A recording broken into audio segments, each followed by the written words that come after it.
different things that really control the stress in our system.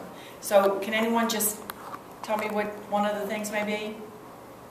You mean physically? Physically? Adrenal glands? Well, that's great. We're going to talk about that, but just around you, like your surroundings around you. I'll give you the first one, financial. Okay? Who makes enough money? I never heard anyone say that, I'm not going to work anymore. I make too much money. I'm going to make enough money. Taxi drivers. Taxi drivers. Well, they have their own kind of stress. Personal relationships. Now, this could be with a spouse. This could be with your children. This could be taking care of a person or a parent or something that's ill. The caregiver has a lot of stress on them. Okay. Another one would be work. Again, when I stopped working and I stopped dieting, I never had to again. What I do because I love doing it. The money comes. I don't need a lot of money. I need to pay my bills and have fun. You know, I told my son, get a good job, make a lot of money because I'm spending every penny I have on fun. Okay? So I take care of myself. The way I take care of myself is that my husband and I, we go to any lab test now, we get our test results. I fix it naturally. Because I know I can take care of something while it's at the beginning stages instead of waiting for it to be a true disease. In America, we treat disease. In other countries, they do true prevention. We pay the most for medical care out of any other country. 35 countries polled, but yet we have the most mortality rate. So this is why this is so important for Voice for Hope, to get the message out that we need to take care of people before disease comes in. Chronic illness or pain. Some people live, I can look in their faces and tell they have chronic illness and pain. They're walking around. There are a lot of people. I've seen more kids now, backpacks from school, more kids with scoliosis and all of these different things because their bodies have grown so much because of the chemicals in the food. So this is very important too, that we manage this. So symptoms of stress for the mind, body, and spirit. Hippocrates said to treat the mind, body, and spirit as a whole. Okay? Well, since we've changed it in America, the Hippocratic Oath says, you know, thou shalt not do any harm or whatever like that, but we need to treat the mind, body, and spirit as the whole person. So we kind of got away from that. So treating the mind, body, and spirit, you're working with the psyche or the psyche. And what you're doing with that is you're treating that whole person. Everyone has a different psyche. Everyone has a different energy. You walk around people and you want to be around them because they have positive energy. And you walk around some people and you want to walk away from them because you're like, oh, they're wearing me down, the energy vampires. So for the mind, reflexology is good. The inability to concentrate. These are some signs of stress. And everybody probably has all of these going on at one time or another. Anxious or racing thoughts. Constantly, the mind never turns off. If you try to go to sleep at night, you can't because you're thinking, you're multitasking in your head. Emotional issues, again, that's the mind. Moodiness or depression. I find I teach a class on life after puberty for women 30 and over that are in self-denial that menopause is really going to happen and perimenopause is happening. You go through changes in your body, so instead of dealing with it naturally, what's happening is they're medicating. So you're not really listening to what your body's going on. Medication has its place, but mostly for emergency situations. But what you want to do, if you can work with the body that you have, this can really protect you. So we're trying to learn how to remove stress. And also stress is for health and beauty too. If you see people with a lot of stress, they're going to have more wrinkles, more dry skin, etc. So this is really important for that. I'm also a paramedical esthetician, but I'm also a grandmother, so I know about being over 20 and telling you how to take care of your skin as well. So feeling overwhelmed. How many people feel overwhelmed? We all get like that sometimes.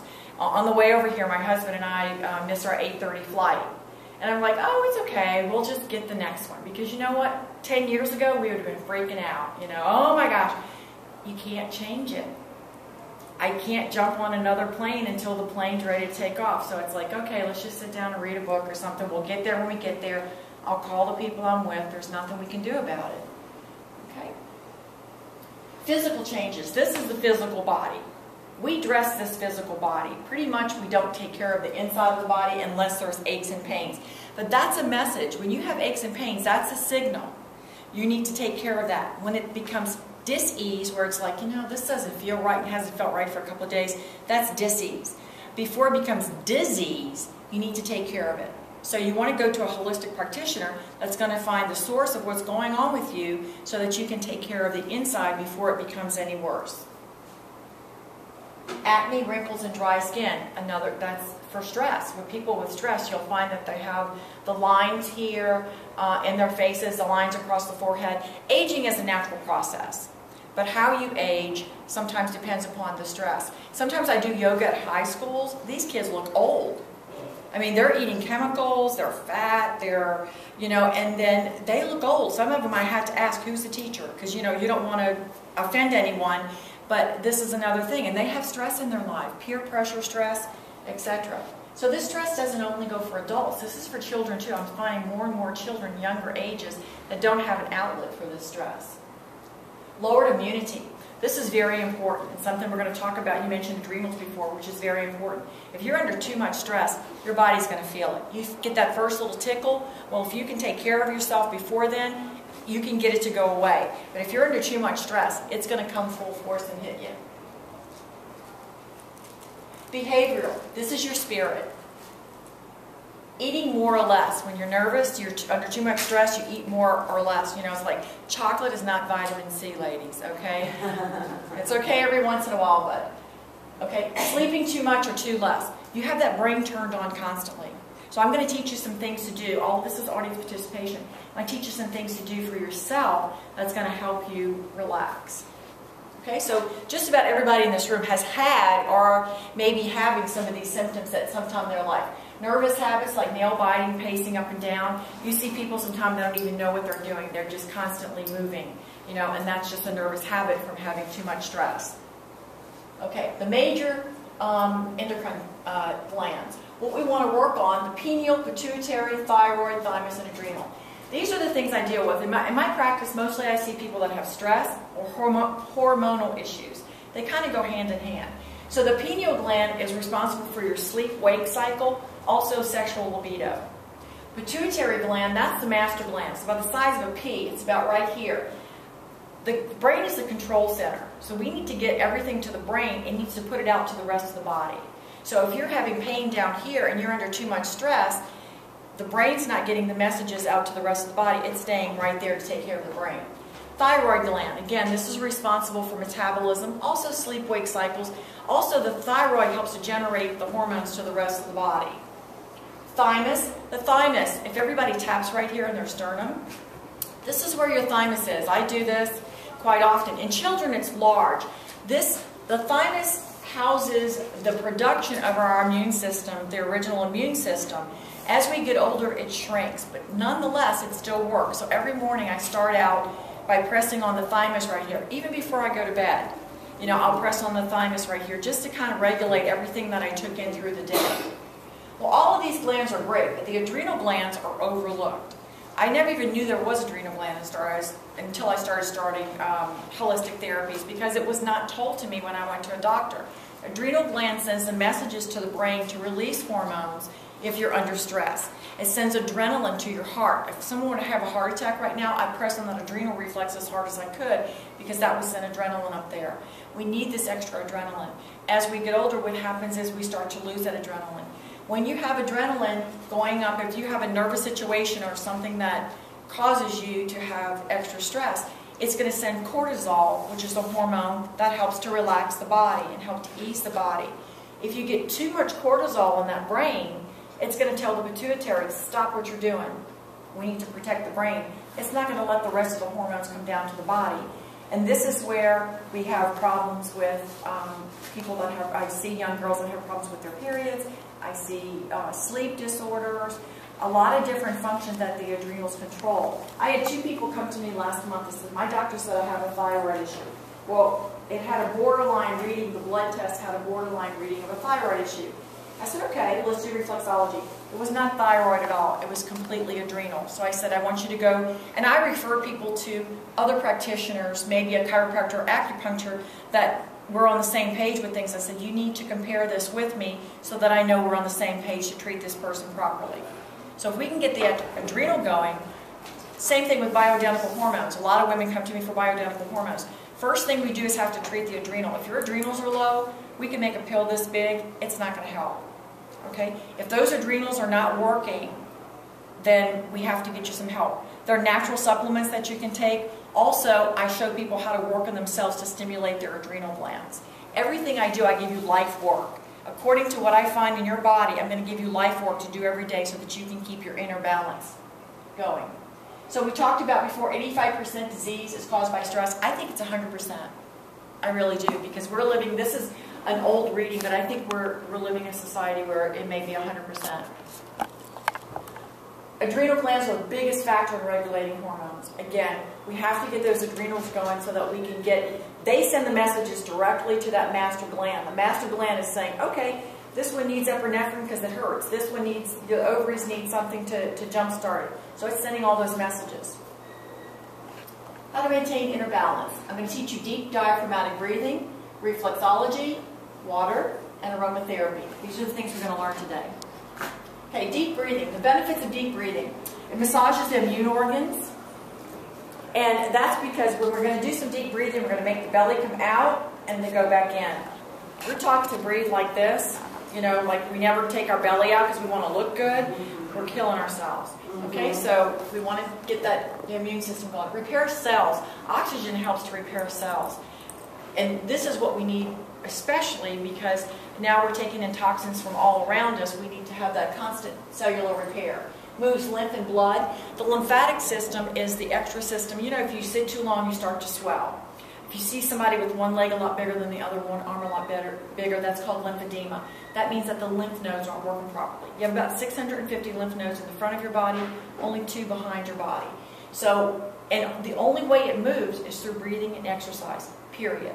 The heart pumps the blood, the lymph's on its own. That's why it tends to settle, and we need to pump that completely through our bodies. Helps distribute nutrients. Again, this is very important. The food that we eat is our medicine. Okay, the food that we eat is going to nourish our bodies, and we need to get that oxygen pushing it to every different part of the body. Reduces acid buildup in the body. You know, if you don't put the right chemicals in your pool, what happens? Pretty funky. Same thing with our bodies. We want to have our bodies, if you're too acidic, you have inflammation and pain. We want to have our bodies more alkaline. Water is 7.0 on a scale. That's pretty neutral. Our blood is 7.4. So we want to be about 7.4, 7.5 so that we're more alkaline. Disease cannot live in an alkaline environment. If we dissect a cancer cell, it's acid. Okay, so we need to have that constant. If someone comes to me, they're overweight, they have issues going on, I'm going to do a pH test. When I do that pH test, I can tell if they're acidic or not. And there are different ways that you can get it. Food combinations are a great way to balance your acid. Also, they have, I use some alkaline drops sometimes. Especially when I'm traveling, I don't always eat like I'm supposed to. Helps to burn fat. Oxygen helps to burn fat. That alone ought to get everybody breathing. And the brain needs 3 times more oxygen than the rest of the body. You ever walk into a room and say, why am I here? And that's why, because the brain needs it. So we're going to have to do, how much time do we have? A couple of minutes. Yeah, we sort of need to find out, but if people are really interested, maybe we can do the demonstrations and the exhibit. Okay, let me, can I teach you guys breathing and reflex points? Would that be cool? Okay. So what we want to do, deep diaphragmatic breathing, you're going to, and just watch me first, you're going to breathe in through your nose, your belly's going to come out, you're going to blow out like you're inflating a balloon, and then you're going to blow it out through your mouth like your belly's gone in. Okay, so it looks like this. All the way to the top of the head, chest goes up, and then blow it out, then belly goes in. When you have that in and out, you're massaging the immune system. When you have that breath go up to the chest, you're massaging the heart muscles, and you're getting oxygen to the brain, which is real important. So I know you did the yoga, and so let's just do one little sample of deep breathing. Okay, so take a deep breath in, fill up that belly, chest goes up, and blow it out, and hold that belly in as tight as you can. Okay, one more, deep breath in, all the way to the top of your head, and blow it out, and hold it in. We're supposed to take in 7 pints of oxygen, we only take in 1. Okay, so reflexology, I'll go over this real quick. Reflexology is a 5,000-year-old proven science that has been done that you have reflex points on your body that coincide to your brain, your organs, your immune system. Reflexology is not a massage. Okay, these are specific points that get to these areas. If I'm working on someone and I find on their foot that their stomach reflex is causing them pain, I'm going to go to their hands and verify it If the same reflex I get on the hands and the ears, then I'm going to tell that person, let's come up with a natural protocol for your stomach. Let's come up with a natural protocol for everything. Okay? So let's do, these are 3 things and then we'll stop. Okay, this is your adrenal, right underneath the thumb here. You can press that. Is it tender? If it's not tender, you're not doing it right. Because everybody's under stress. I would press, but I pressed in one class, I made a girl cry. Okay? So what you want to do is press this throughout the day. Do some deep breathing and press this. If you put your palm like this, the middle of the palm is the gut feeling, or the diaphragm. Gut feeling controls everything. Women were emotional creatures. When you get that, oh my gosh, it's going to stop all the organs. So you press this too, right in the middle. Do some deep breathing. And the third thing I work on is the large intestine. The digestion's your second brain. It's very important to get the digestion going. So right here, in the middle of this palm, you want to press these 3 areas. Under the thumb, in the middle of the hand, and the pinky. Okay? And we're going to talk about aromatherapy. I know I need to wrap it up real quick while they're not looking. Okay. The inhalers, I have inhalers. I make all of these aromatherapies.